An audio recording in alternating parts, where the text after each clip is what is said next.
So there's been some interesting news with the Supergirl movie today because according to Daniel Richtman, who's something of an entertainment news scooper but at the same time kind of a shill who's friends with a lot of these studios, he says that there was a test screening for Supergirl, and initially when Daniel Richtman reported on it, he said that there was a great response to it and that everybody loved it. However, a few hours later, somebody else came along with a very different account from what happened at that test screening, and I think that you're going to find what happened there very interesting. Now in this video, I'm also going to be doing a broader DC update because there's so much going on. I'm just going to start with the Supergirl thing, but then of course I'm going to talk about James Gunn, his status, Zack Snyder, and even Warner Brothers and Netflix and Paramount. And if you're new to my channel or you just watch my videos and haven't yet subscribed, please take a second to do that now, because on the one hand it'll help you get news as soon as it develops, and at the same time it'll also be a great way to support an independent entertainment news reporter like myself. So initially, when Daniel Richtman reported this on his X account, he said, "A test screening for Supergirl was held yesterday, and I've heard nothing but good things from several people." But then this other account, called Cryptic HD Quality, who does have a pretty good following himself, he responded directly to Richtman, and he said, "Yes, Supergirl had a test screening, roughly 2 hours and 5 minutes. From what I've heard, feedback was not that great, but it wasn't a bad film. Some scenes shined a lot more than others. Millie Alcock is praised for acting in the role. Lobo, which is Jason Momoa, has 2 fights, and the villain is underwhelming." Now, based on this article here from Cosmic Book News, and shout out to them, they're basically saying that the villain, which we've just been told is underwhelming, is Krem of the Yellow Hills, and he's played by Matthias Schurz. I hope I said that correctly. And apparently this seems to be the film's biggest weakness, and if indeed it's true that Supergirl isn't the most fantastic movie ever, if it's just okay, mediocre, or underwhelming, this is not a good sign for James Gunn, because,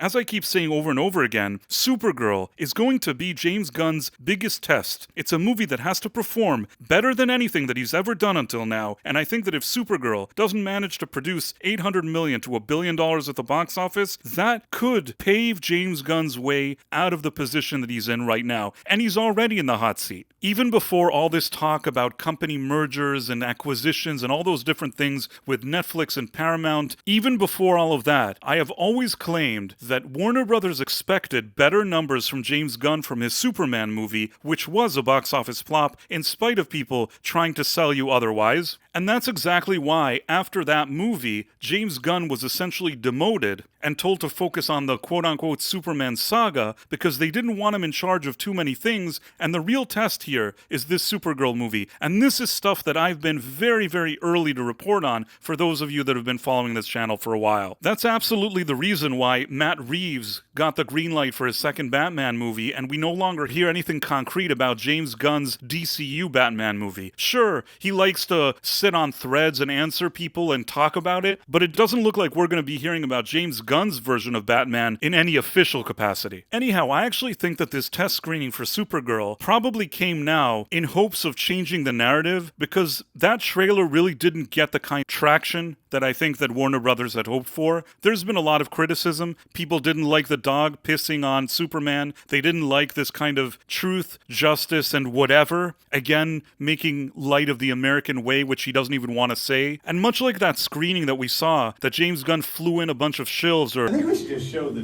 trailer. much like these interviews that he does with all these shills, all of this hype that's building up for Supergirl feels very, very artificial. And given Daniel Richtman's history of being more of a shill, it doesn't surprise me that he said how great it is, but I have more confidence in this other guy that gave a very different account of this test screening from the things that he genuinely heard, and not the kind of thing that he was maybe asked to leak, if you know what I'm saying. On the flip side, there was something else that happened today that was both bad for James Gunn and perhaps even good for Zack Snyder, and this is another thing that I haven't seen reported on in many places, if at all, but I'm going to share it with you here since you've stuck around until now. Basically today, the Warner Brothers board has said that they want to do this deal with Netflix. Netflix released some kind of press release today with artwork and marketing material showing exactly how they're going to work hand in hand with Warner Brothers. And very interestingly, in this release, they show franchises owned both by Warner Brothers and by Netflix. So we see Harry Potter and we see Stranger Things. And in the background, there's another series of thumbnails in which we see properties from Warner Brothers and from Netflix. When you look at the different different thumbnails. On the Warner Brothers side, you have Matt Reeves' Batman, but also a thumbnail for Zack Snyder's Justice League. Yes, his version of the Justice League is right here, also amongst the thumbnails. And you know what's missing from the thumbnails? James Gunn's Superman, James Gunn's Peacemaker, James Gunn's Creature Commandos. This also goes hand in hand with the fact that just recently they interviewed the CEO of Netflix, and what did he say about DC? He said that he's really happy with things that Warner Brothers were doing, and the only thing that he mentioned that he saw was Matt Reeves' Penguin. That's what he liked. Didn't say one word about Gunn, didn't say one word about his Superman, which gives me the feeling that perhaps he's not so excited about James Gunn's Superman.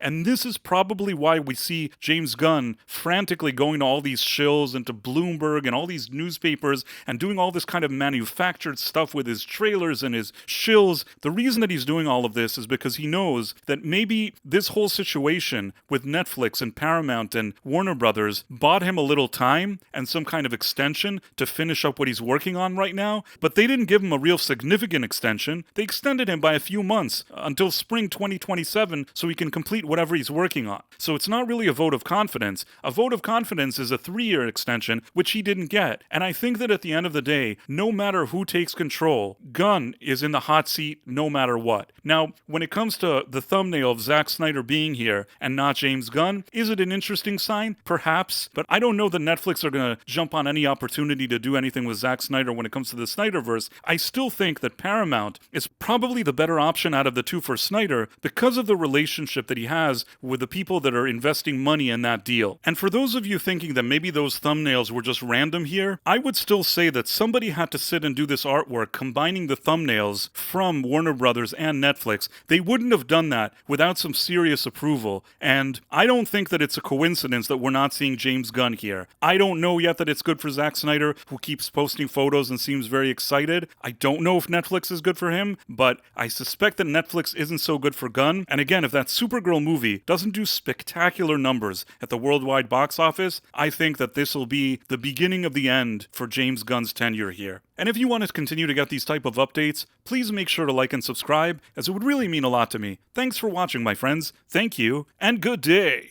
I'm such an awesome guy.